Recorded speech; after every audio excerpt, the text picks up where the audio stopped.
एक एक करके करो। अंजलि की शादी कर ससुराल पहुंचने के साथ ही उसकी सास के हुक्म शुरू हो जाते हैं। हो गई शादी, बस मौज खत्म। कल से जल्दी उठकर काम पर लग जाना है। अरे माँ आज ही यहाँ आई है, इसे सब समझने के लिए कुछ दिन तो दो।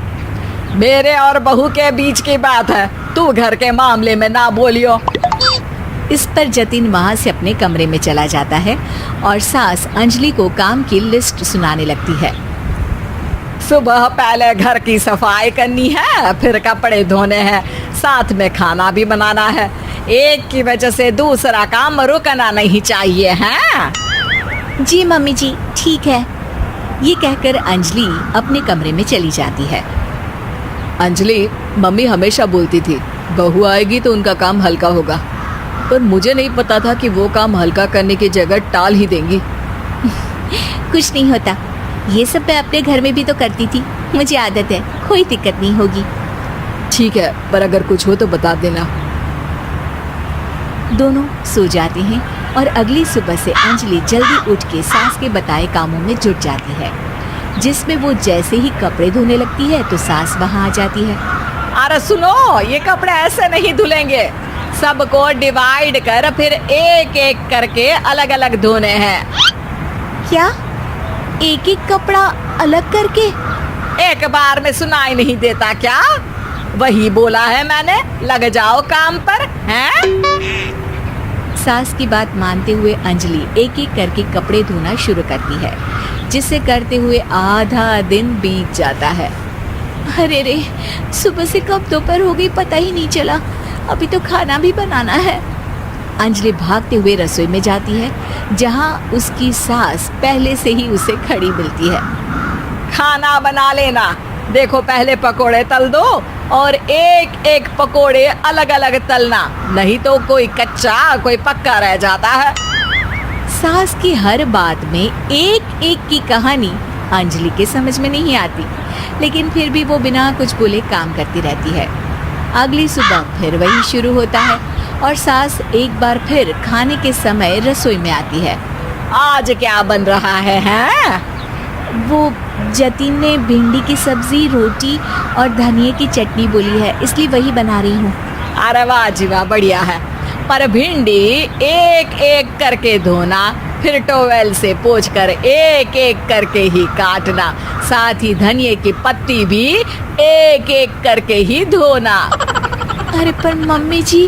अरे क्या पर? सफाई का ध्यान रखना आता भी है या नहीं है? मैं ये सब सबकी हेल्थ के लिए ही तो कर रही हूँ ना, और तुम अर पर करती रहती हो हैं? सास की बातें सुन अंजलि हैरान रह जाती है। मैं तो सिर्फ सोचती थी कि जानबूझकर मेरा काम बढ़ाने के लिए ये सब करती हैं, पर ये तो काम बढ़ाने के साथ परेशान भी करना चाहती हैं। मैंने इनकी कौन सी बहस खोल दी जो इतनी दुश्मनी निकाल रही हैं? अब क्या करूं? अब अंजलि सास की बातों और हरकतों के बीच फंस जाती है। काम के लिए मना भी नहीं कर सकती, नहीं तो जाने कौन सा ड्रामा खड़ा कर दे। पर अंजलि तुझे कुछ तो करना पड़ेगा। इतनी देर में जतिन भी वहां आ जाता है। अरे कौन ड्रामा खड़ा कर रहा है और क्या करना पड़ेगा? जतिन की बात सुन अंजलि सोच में पड़ जाती है। इन्हें सच बताऊं या नहीं? पर अगर ये गुस्सा हो गए तो? वैसे भी अपनी माँ से बहुत प्यार करते हैं, फिर उनके खिलाफ कुछ सुन कैसे लेंगे? अंजलि ये सब सोच ही रही होती है कि जतिन फिर बोलता है। अरे क्या हुआ, कहाँ खो गई? अरे नहीं कुछ नहीं, वो मैं टीवी सीरियल के बारे में सोच रही थी, यहाँ और कौन ड्रामा करेगा। अरे तुम भी ना, चलो मैं चलता हूँ। इसके बाद कुछ दिनों तक अंजलि सास को सबक सिखाने के लिए अलग अलग प्लान सोचती रहती है, पर उसे सास के एक एक करके काम करवाने की आदत बंद करने का कोई तोड़ नहीं मिलता। अगर ऐसे ही चलता रहा तो कहीं मैं एक दिन अपने सिर के बालों को भी एक एक करके सुलझना ना शुरू कर दूं। पगली हो गई है क्या? अकेले में क्या बड़बड़ किए जा रही हो? वैसे आज खाने में क्या है? आलू की सब्जी। तो फिर आलू को अच्छे से काट कर उसके कटे हुए कपड़ों को एक एक करके ही धोना है। बिल्कुल, इसे कैसे भूल सकती हूँ।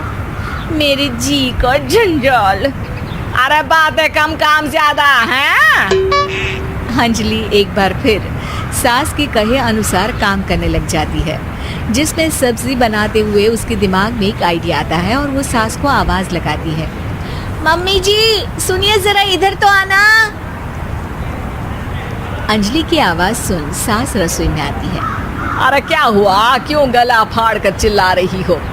कुछ नहीं, वो सुबह कपड़े धोने की जल्दी में नहाई नहीं थी और अब शाम की पूजा भी करनी है, तो आप जरा सब्जी देख लीजिए ना, तब तक मैं नहा कर आती हूँ। अंजलि सास को रसोई में छोड़कर नहाने चली जाती है।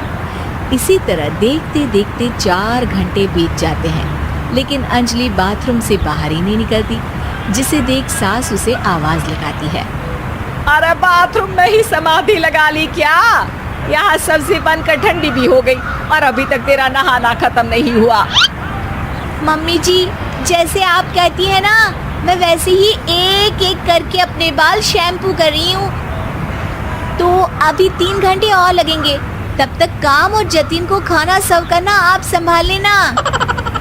इस तरह अपने नहले पर बहू का दहला देख सास शॉक्ड रह जाती है, जिसके बाद से घर में एक एक करके करने का आलाप बंद हो जाता है।